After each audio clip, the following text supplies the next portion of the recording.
broadcasters. Welcome to the program. Today, I'm going to use an idea that I ripped off from Larry Graves, aka Canadian Stud Muffin's channel. He shows you some movies that he likes, and they're in his movie collection.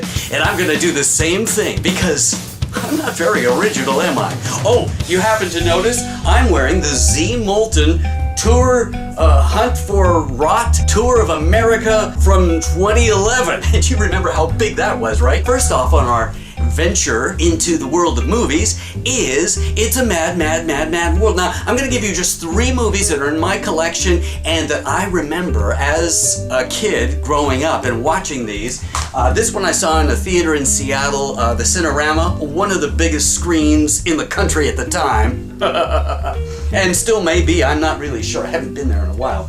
Anyway, mad world with every one of the greatest stars in television and movies at the time, 1961 I believe it was, and you've got all the big heavy hitters, Milton Berle, Sid Caesar, and the list goes on and on and on. Everybody's a star. But you know what I like most about that movie? The car crashes and explosions and fire. Isn't that bizarre? Why would a person want to see car crashes? That's weird. Well, if you're just a kid, a punk kid growing up on the main streets of Seattle, that's the thing you like to see. Like this opening scene. Oh my goodness. Spencer Tracy crashes his car.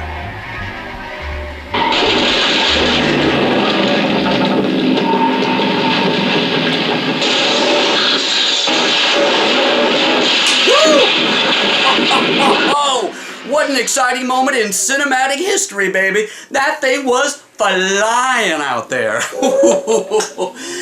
At the time, I wondered, what did they do? Use a remote control car or something? Did they have some kind of... Hey, did you see it? The way he went sailing right out there? Yeah! He just went sailing out there. It was terrible. I mean, just terrible. We must have been doing over 80, you know. Yeah! We ought to call an ambulance. Oh, look at that car. It's Mickey Rooney. You doing 90 miles an hour? I wasn't doing it. You weren't standing still. I never saw Jonathan Winters. Let's get down there. Come on, let's go. We're going to go down there. You stay in the car. Now, Russell, be careful. Remember your condition. Yeah. Wait, he just sailed out there. And our next one, no doubt you've seen a million times before. It's Barbara Streisand and Ryan O'Neal in What's Up, Doc? And one of the best scenes, of course, I like to watch is the one which is the chase scene inside a Chinese dragon.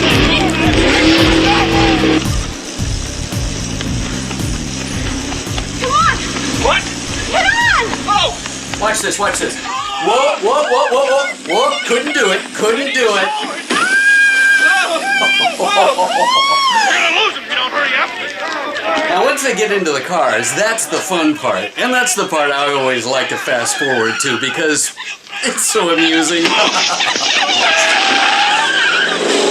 that cab! I'm with the government! Oh, all right.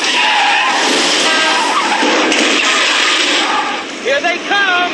Hang on!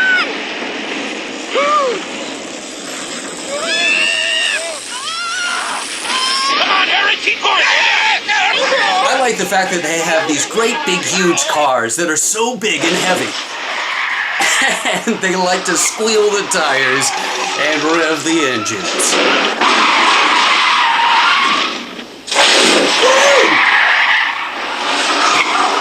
And of course, the beauty of this is it's in Blu-ray, so you get to see every single minute detail. Oh, the sparks shooting out from underneath the cars as they hit the pavement, and the bits of glass as the...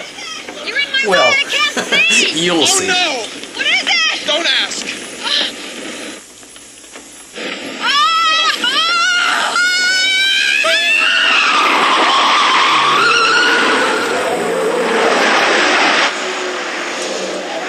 Whoa, dude! How much did they pay those stunt guys to do that? Well, there's not much to see, actually. We're inside a Chinese dragon.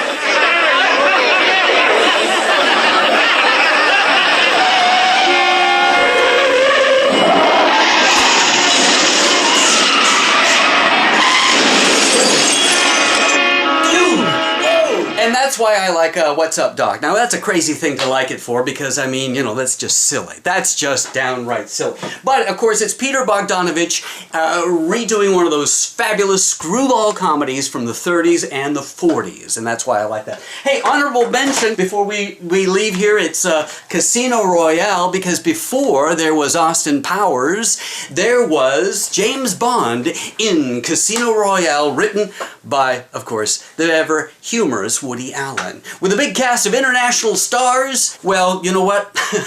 It's probably long and boring, and when I was a kid I didn't get all the jokes, but I sure did like the explosions.